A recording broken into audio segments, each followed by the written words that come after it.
Mary Harris Mother Jones was a dressmaker who became a union representative and later co-founded the Industrial Workers of the World. Jones was born in 1837 in Ireland to farmers where they experienced the cruelty of the Great Famine. Her family first immigrated to Canada, where she obtained most of her education. In 1859, she moved to the United States and became a school teacher. Jones's first interaction with the labor community was by her husband, who was a member of the National Union of Iron Molders. During the Civil War, Jones ran a dress shop in Memphis. Jones joined the Knights of Labor soon after the Great Chicago Fire due to her dress shop, which she had only opened 4 years before, burnt down along with her home. Once the Knights of Labor fell, she joined the United Mine Workers, where she often led strikes. Her main belief was that the men working should be able to make a wage that sustains them and their family. Another one of Jones's main beliefs was that children should be learning instead of working in factories. This led to her Children's Crusade, a set of marches and strikes to fight against child labor. I visited the factory in Tuscaloosa, Alabama at 10 o'clock at night.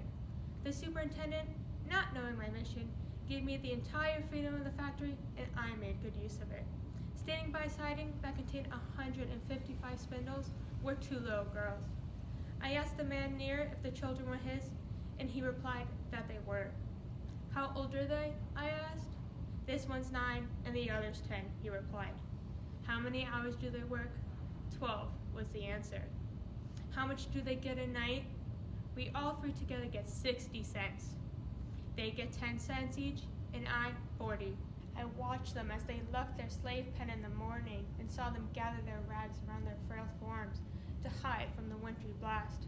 Half fed, half clothed, half housed they toil on, while the poodle dogs of their masters are petted and coddled and sleep on pillows of down, and the capitalist judges jail the agitators that dare to help these helpless ones to better their condition.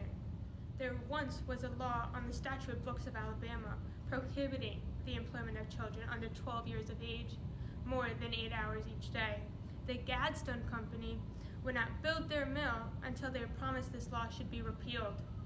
When the repeal came up for the final reading, I find by examination of the records of the House that there were 60 members present. Of these, 57 voted for the repeal, but 3 against it. To the everlasting credit of young Manning, who is a member of that House, let it be stated that he both spoke and voted against the repeal.